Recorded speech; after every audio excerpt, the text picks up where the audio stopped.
Hello guys, welcome back to another banger video. Today, I'll be showcasing the archives. And yes, I'll be your boy who reads. Bendy. Bendy, the iconic imp, was redesigned for the Dark Revival to stand out a bit from his traditional cartoon appearance by giving him a suit of clothes and pose some minor challenges, specifically creating a face that sported the classic Bendy eerie smile, but still managed to be heartwarming in the right conditions. He is the fan favorite, so his design had to be just right. During production, we originally envisioned the Bendy to talk with a series of cute squeaks to contrast the dark low voice in the Ink Demon, but this was turned out to be very distracting, and the idea was scrapped pretty early on. Yeah, that's kind of pretty distracting. I'm not gonna lie. Alright, well, what's close? Right, this is closer. Wilson. Uh, Cartoon. Wilson was a difficult character to balance. At first, the players are purposely led to believe he is the one-note character, but obviously evil with an over-the-top villain personality. But as the story progresses, we see other sides of the character, and the player becomes modeled with who this man really is. In one draft, Wilson was written as the servant of Nathan Arch Jr., a separate character at the time, but the story mode for this sense when the two characters became one, eliminating a lot of needless narrative complexity.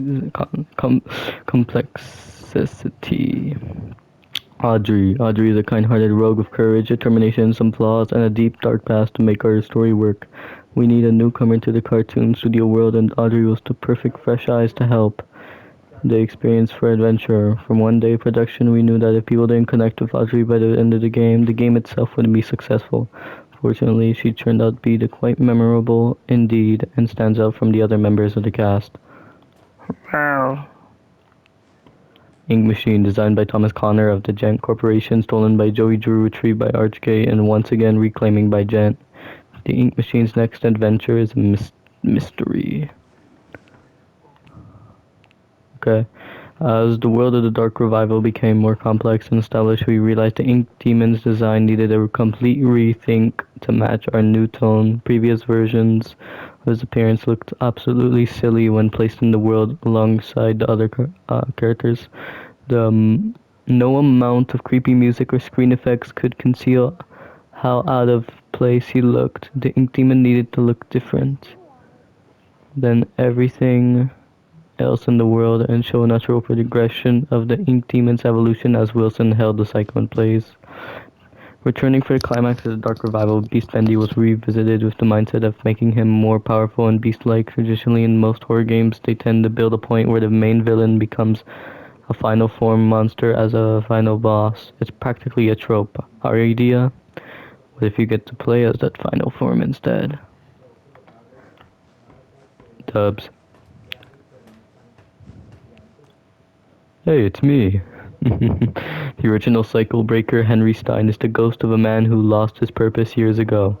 Once fueled with finding a way to escape the tortures of the Ink Demon and finding his way home to his wife. You beat? Dang. Henry's now left with a cold reality, saved as a special surprise for the fans of the Bendy and Machine game. Henry was strictly omitted from all public discussion of the character during the entire production, which spanned several years, but Henry returned with a very satisfying face reveal. It's more satisfying than Dream. Uh, Allison, returning for another victory over the Ink Demon. Allison is always the voice of reason, a beacon of hope. Allison's design was carefully upgraded from the previous Bendy and Ink Machine game to contain her personality, but with more fidelity. The purpose of meeting Allison so early in the campaign was to introduce the player to a familiar face after the main introduction. At the start, Allison was able to serve as the motivating force for Audrey until the true plot kicked in later. Tom.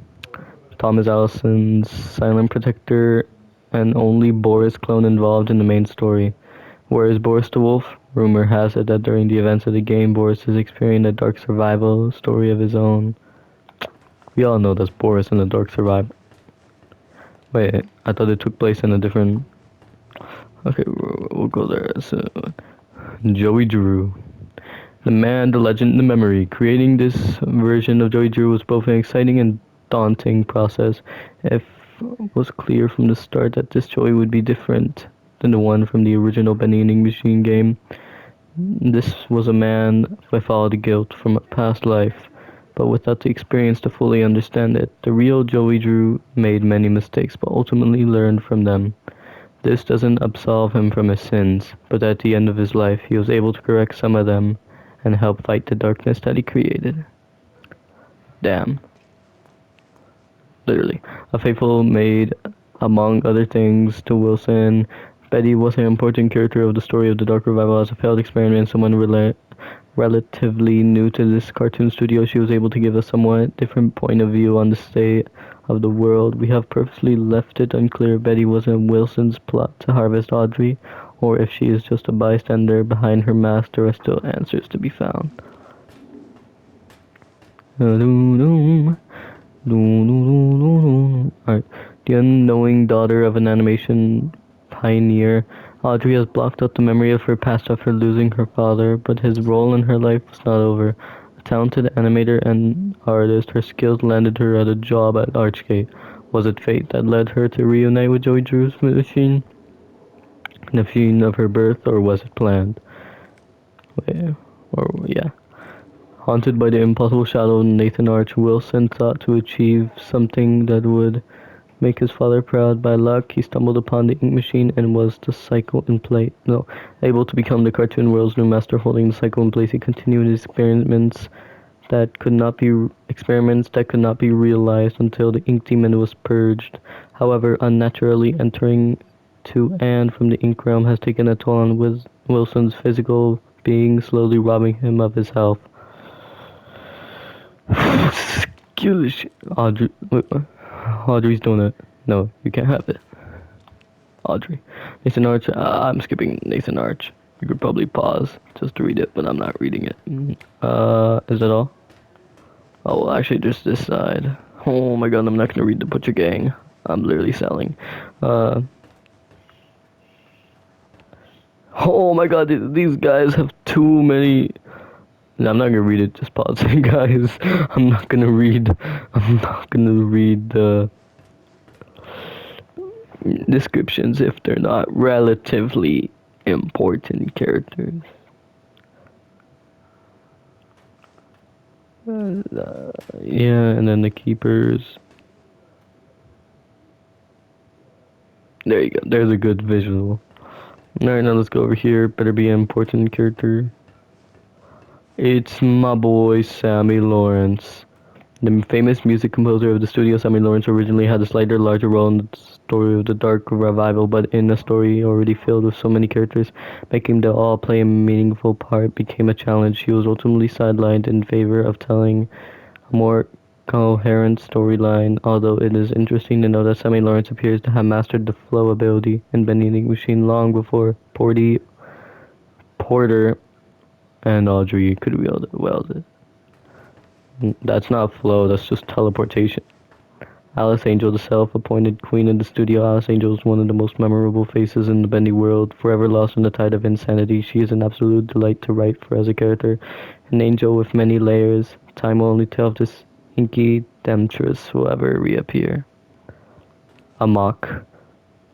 Lord Amok. Ruler of the sewer cult, Lord Amok illustrates how the world of the ink had continued to develop into different societies. Deep within the darkest places, though he was weak in the fight, his name will simply never die. Oh my god, too many to read. Ink widows have begun to infest where the light grows darkest. Their kings, the biggest and most feared, will only emerge from his nest when it's young and are threatened. I'm just gonna quickly say these. It's a demented version of Wilson's creation of Ship Ahoy Dudley. This little guy. And this is Lurker. What's wrong with Bendy walking? Wow. Alright, well, that's all, I guess. I'm gonna end this off with another look at Henry. I can't jump. Can't even do anything, bro. Alright.